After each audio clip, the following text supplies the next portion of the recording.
ওই ছবি দেখায় আমাকে ভয় দেখানোর পরে মনে করেন না আমাকে নিয়ে যায় ওসব করছে। চিকিৎসা নিতে আসা সন্তানের মাকে প্রথমে ওষুধ দেওয়ার নাম করে ডেকে নিয়ে পাশবিক নির্যাতন, এরপর সেই দৃশ্য মোবাইলে ধারণ করে ব্ল্যাকমেইল। জেলা সদর হাসপাতালের ভেতরে এক নারীর সঙ্গে ঘটে গেল এমন এক জঘন্য ঘটনা। গত ৭ জুন রাতে হাসপাতালেরই এক আউটসোর্সিং সুইপার ওষুধ দেওয়ার কথা বলে ভুক্তভোগীকে ডেকে নিয়ে যায় ৬ তলার নির্জন সিঁড়িঘরে। সেখানেই চালানো হয় এই বর্বরতা।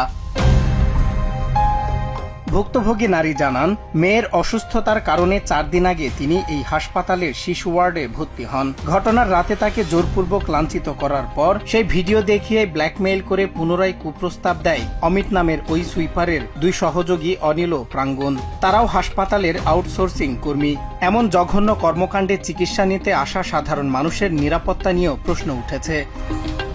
ওনার কাছে যে ফোনে আপনার কিছু ভিডিও রেকর্ডিং আছে সেগুলো বললো ওই মেয়েটাকে নাকি জোরপূর্বক তারা নিয়ে গেছে আপনার ওয়ার্ডের রুমে নিয়ে যাওয়ার পরে পরবর্তীতে আপনার একজন তাকে যৌন হয়রানি করেছে এবং ২ জন তাকে আপনার ওরা ভিডিও করছে এবং ভিডিও করার পরে ফোনে ধারণ করার পর তাকে হুমকি দিছে যে তুমি যদি আমাদের সাথে সেই মেলামেশা না করো তাহলে পরে সেটা তোমার স্বামীকে বা আমরা ফেসবুকে যেটা হোক সেটাকে আমরা প্রচার করে দেবো।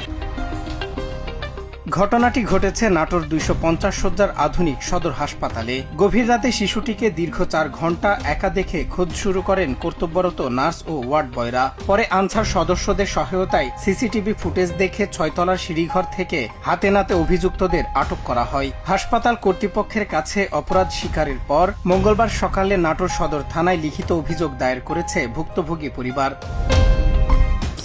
ওরা আমাকে মনে করেন আমি নিচে দোতলায় দাঁড়াচ্ছিলাম, ওরা আমাকে জোর করে ওই চিংড়া আমাকে লিফটে নিচে নিয়ে যায় আমার হাত ধরে নিয়ে গেছে, ওই ৬ তলায় নিয়ে গেছিল। নিয়ে যায় ও আমার সাথে খারাপ ব্যবহার করার চেষ্টা করছিল। পরে ওই ২ চেংড়া গেছে যায় ভিডিও করছে ওইসব করার পরে ওই ২ চেংড়া আমাকে হচ্ছে যে মানে হুমকি দিচ্ছে যে ওর সাথে যদি আমি বাজে ব্যবহার না করি তাহলে পরে ওরা সবাক দেখাবে ওই ছবি দেখায় আমাকে ভয় দেখানোর পরে মনে করেন না আমাকে নিয়ে যায় ওইসব করছে জোর জবরদস্তি করে। আমি ন্যায্য বিচার চাই, যে আমার সাথে যারা এসব করছে আমি তার ন্যায্য বিচার চাই।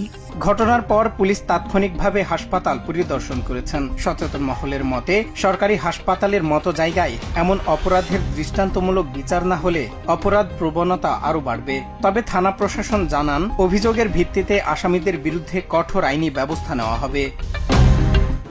এটা অনেক ঘটনা ঘটে এবং আমাদের এখানকার কর্তব্যরত আনসাররা তাদেরকে ধরে, হাত নাতে ধরে।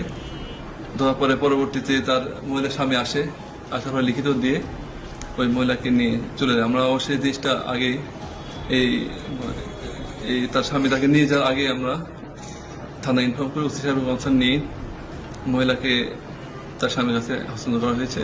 যেহেতু এখানকার স্টাফ যে কোনোভাবে আমাদের এই মুহূর্তে আমরা দেখছি আইনের আওতায় কিভাবে নিয়ে আসে বা আইন অনুযায়ী যেটা হয় সে ব্যবস্থা নেওয়ার চেষ্টা করছি। চাঞ্চল্যকর এই ঘটনার জন্ম দিয়েছে তীব্র সমালোচনার। সুষ্ঠু তদন্তের মাধ্যমে এই পাশবিক ঘটনার সঙ্গে জড়িতদের সর্বোচ্চ শাস্তি নিশ্চিত করতে হবে, এমনটাই প্রত্যাশা ভুক্তভোগী পরিবার ও স্থানীয়দের। সজল বিশ্বাস, নিউজ ডেস্ক, বাংলা টিভি।